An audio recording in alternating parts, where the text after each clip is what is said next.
Hola, ¿qué tal? Espero que estés muy bien. Hoy en un vídeo súper breve te voy a comentar por qué tenemos que utilizar zapatillas de altero y vamos a decidir si las necesitas o no las necesitas. Para empezar, tenemos que entender que la zapatilla de halterofilia no hay que utilizarla por defecto porque sí, ¿vale? Cumple una función y esa función es elevar ligeramente tu talón.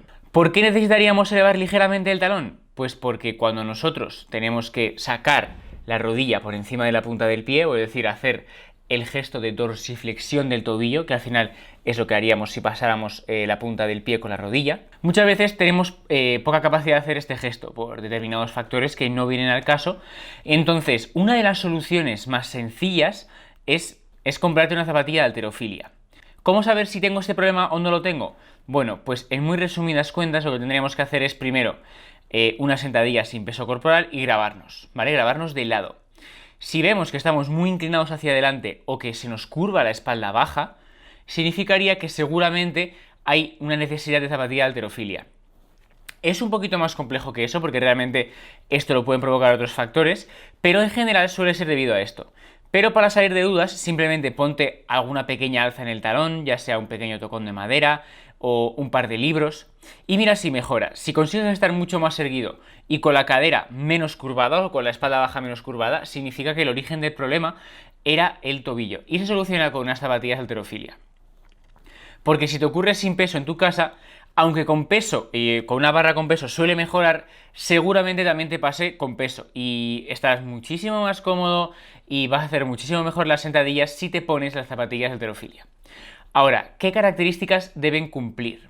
Puesto que nuestro objetivo es elevar el talón, es importantísimo que la zapatilla tenga un tacón mínimo de unos 20 milímetros, que son 2 centímetros. Menos que eso, y hay varias zapatillas en el mercado con menos que eso, no nos ayudaría tanto como debería. Y por eso considero que no tiene sentido utilizar zapatillas de halterofilia con menos tacón que 20 milímetros. Vale, ¿y cuáles son los modelos que yo más recomiendo? Pues básicamente si nos vamos por encima de los 20 milímetros tendríamos las Reebok Legacy Lifter 2, ¿vale? Que valdrían cerca de los 180 euros, creo, y tienen más de 20 milímetros, concretamente 22 de tacón. Son una zapatilla que me gusta mucho, es bastante estrecha y es muy estable, a mí me gusta bastante. Y luego tendríamos las Nike Romaleos 4. Esta es la versión siguiente de las zapatillas que yo tengo, funcionan muy bien, no las he podido probar, pero lo cierto es que la gente habla muy bien de ellas. Entonces, por encima de los 20 me parecen las opciones más factibles. En relación calidad-precio, las mejores serían las Adidas Power Perfect 3, que es una zapatilla que tiene casi 20 milímetros, tiene 19 en concreto, y solo vale 130 euros, que para ser una zapatilla de halterofilia está muy bien.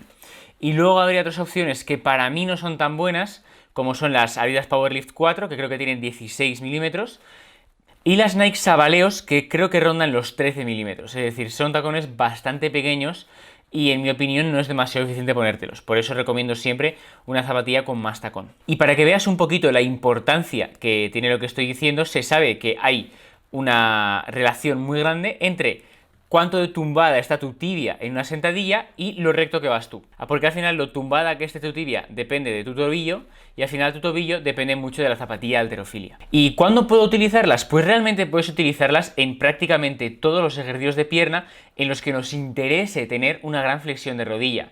Por ejemplo, en la prensa puede ser una opción muy interesante porque sabemos que si no utilizamos zapatilla de tacón tenemos que poner los pies más arriba, flexionando menos la rodilla y exigiendo menos al cuádriceps. En las sentadillas búlgaras, más de lo mismo. Podemos poner los pies un poquito más cerca si utilizamos zapatilla de tacón. Sentadilla jaca, lo mismo. Podemos poner los pies un poquito más cerca y provocar una flexión de rodilla un poquito mayor.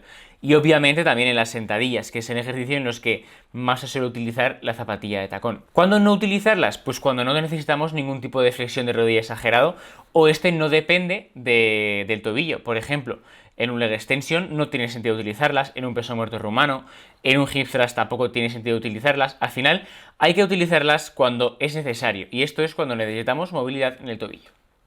Y casi siempre ocurre en ejercicios del tipo sentadilla o que reproduzcan patrón sentadilla.